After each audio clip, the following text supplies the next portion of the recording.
français de par sa production, c'est un film français de par son auteur, c'est un film français de par son équipe. J'espère qu'ils sont plus universels, mais par l'histoire qu'ils racontent, en tout cas l'histoire de ce Français d'origine arabe qui a immigré, qui a beaucoup donné aussi à la France, hein, qui a créé une famille, qui a travaillé, qui a construit, qui a bâti, qui s'est fatigué, qui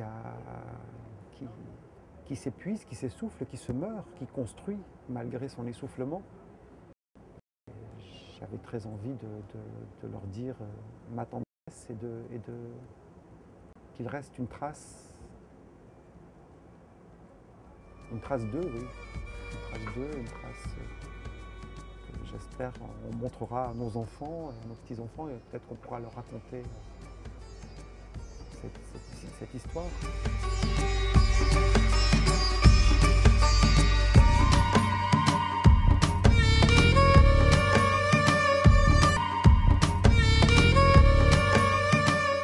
Au film de Rachid Boucharef, aussi indigène, qui s'est fait très récemment aussi.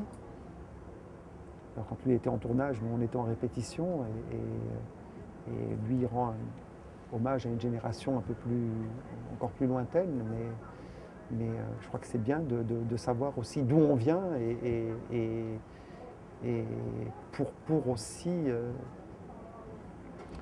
aussi mieux se connaître et mieux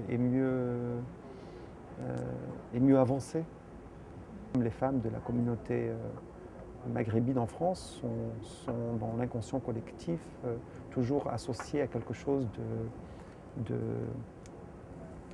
de dramatique, de spectaculaire, d'inquiétant. Et ce qui n'est pas la réalité quotidienne. Mon appartenance à cette communauté, je me devais de la représenter. Abdullah. C'est bon, on peut prendre du poids, mais en fin de live. Non, c'est pas ça qu'il faut dire. Quand on commence à manger, on dit Bismillah. Bismillah. Bismillah. Non, pas avec un G, avec un B. Bismillah. Bismillah.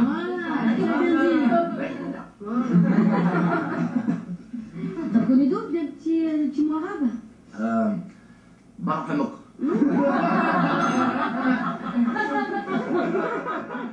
En tout cas, il n'y a pas une métaphore derrière l'idée de graine ou l'idée de mulet. Ce plat qui symbolise aussi toute une culture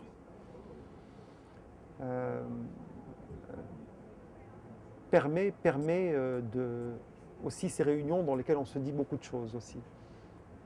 C'est de la chaleur humaine et c'est agréable à exprimer dans un film.